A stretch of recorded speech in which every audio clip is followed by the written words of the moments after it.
Let's face it, the threat of hydrogen bomb warfare is the greatest danger our nation has ever known. Enemy jet bombers carrying nuclear weapons can sweep over a variety of routes and drop bombs on any important target in the United States. The threat of this destruction has affected our way of life in every city, town, and village from coast to coast. These are the signs of the time.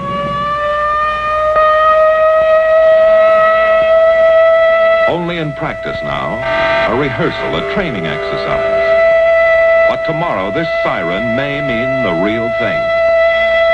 And if you hear it, as you drive in your auto, as you sit in your office, or work at your bench, wherever you are, what will you do? What will happen to you? Let's face it, your life, the fate of your community, and the fate of your nation depends on what you do when enemy bombers head for our cities. And that is why civil defense was organized.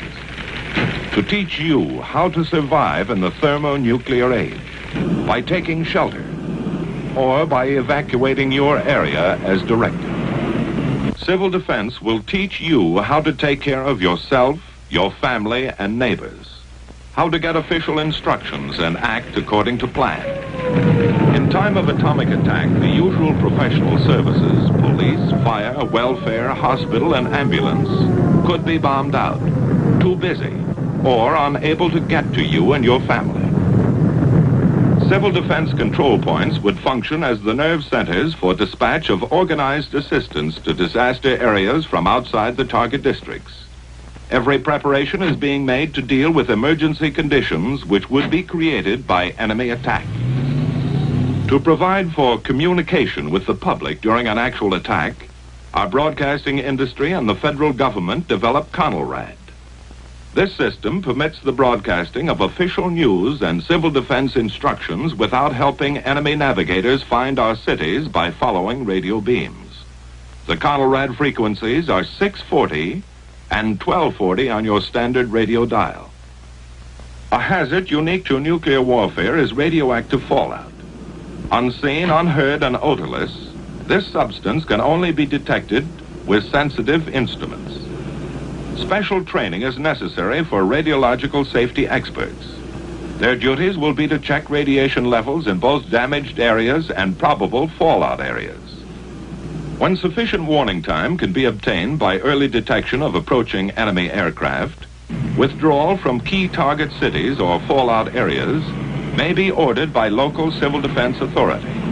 The instinct of survival is inherent in all of us, and national survival requires that each one of us assume his share of the responsibility. There is work to be done, and each must cooperate. Opportunities for training with the Red Cross and other groups are everywhere. The combined efforts of many trained individuals are needed to make civil defense a forceful reality. This training is invaluable in preparation for enemy attack or the savage fury of nature. Experience in past disasters has proved the value of advanced training and the need for more stockpiling of emergency food supplies, medicines, and other critical items to care for the injured and homeless.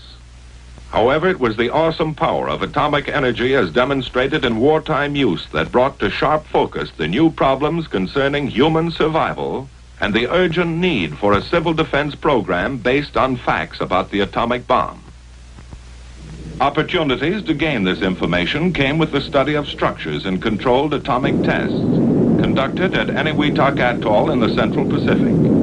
The main objective of testing is weapons development to strengthen national security, but also included are scientific experiments for the Atomic Energy Commission, military projects for the Air Force, Army, and Navy, and defense tests for the Federal Civil Defense Administration, primarily concerned with the effects of nuclear weapons on cities, industries, and people. The tremendous effects of heat and blast on modern structures raise important questions concerning their durability and safety.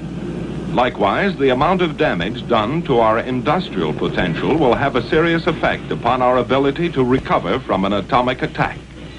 Transportation facilities are vital to a modern city. The nation's lifeblood could be cut if its traffic arteries were severed. These questions are of great interest not only to citizens in metropolitan centers, but also to those in rural areas who may be in a danger zone because of radioactive fallout from today's larger weapons. We could get many of the answers to these questions by constructing a complete city at our Nevada proving ground and then exploding a nuclear bomb over it.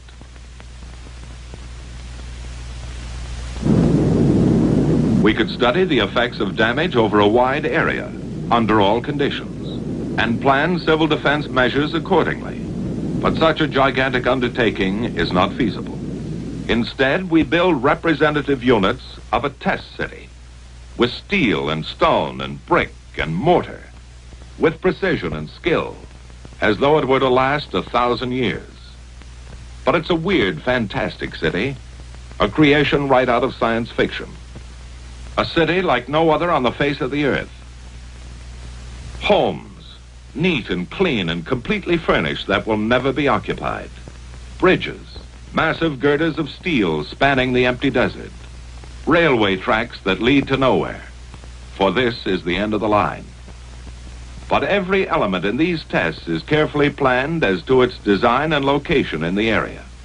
A variety of materials and building techniques are often represented in a single structure.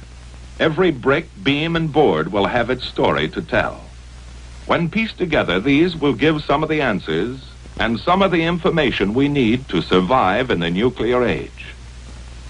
At varying distances from ground zero, the point of detonation, numerous experimental elements are assembled. Underground structures and facilities of various types play their part in duplicating the complexity of the modern city.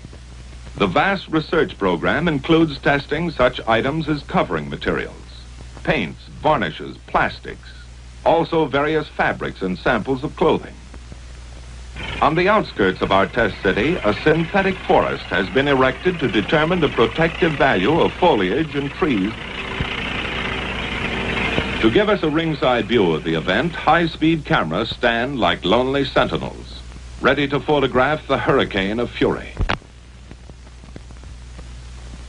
Before leaving the test area, a final check is made on the multitude of instruments and technical devices which will record a variety of blast phenomena for future study. Now, with all the elements in place, our test city is complete. From the air, its center will appear as a bullseye to the bombardier at H hour. On the morning of shot day, official observers, technicians, and scientists gather at News Knob to await the momentous event. This is the payoff for months of planning and preparation on the part of the Atomic Energy Commission, the military services, civil defense, and other test agencies. As part of an experiment to observe the phenomenon of atomic detonation at close hand, military personnel and defense officials dig in within a few miles of ground zero.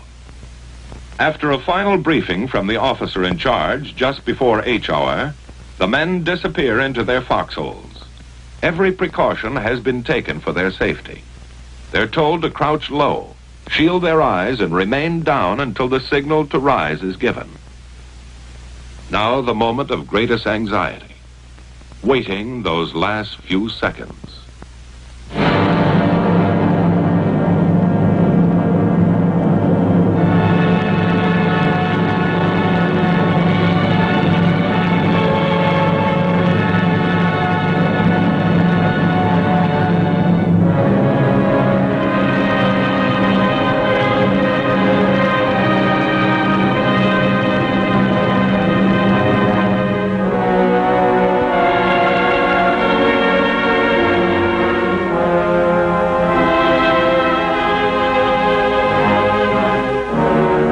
Seconds later, the blast wave reaches the trenches.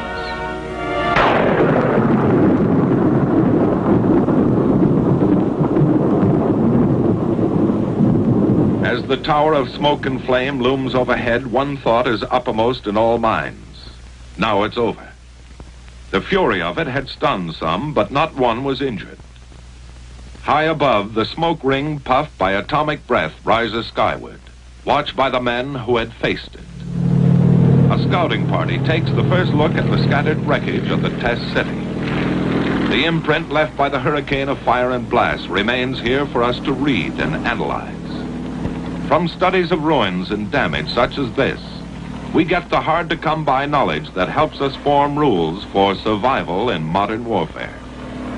While only atomic bombs are tested in Nevada, the results can be scaled for the larger, far more powerful thermonuclear weapons. A hydrogen bomb will destroy a greater area than the atomic bomb and will release more dangerous radioactive materials. But the problems of rescue caused by blast and fire along the periphery of damage remain the same. In these fringe areas, civil defense training can save many lives, lessen damage from secondary fires, and help establish emergency facilities. Now, in a helicopter, the radiological safety men measure the amount of radiation. When readings indicate safety for human beings, the troops are led in for a tour of the area. By double-checking with Geiger counters every inch of the route, men can now enter safely and confidently areas spotted with radiological contamination, an indication of the progress made in understanding atomic hazards. And thus, each test adds to our growing fund of knowledge. For it is only by investigating and experimenting that we get the facts to keep our military and civil defense program up to date and effective. Every bit of twisted steel makes its contribution. Blackened ruins and ashes of a structure add another chapter. The shattered wreckage of a dwelling offers an eloquent testimonial. Piece by piece, like the parts of a jigsaw puzzle, our story is assembled, analyzed, and evaluated. Then the survival facts are made available to you through your local civil defense program.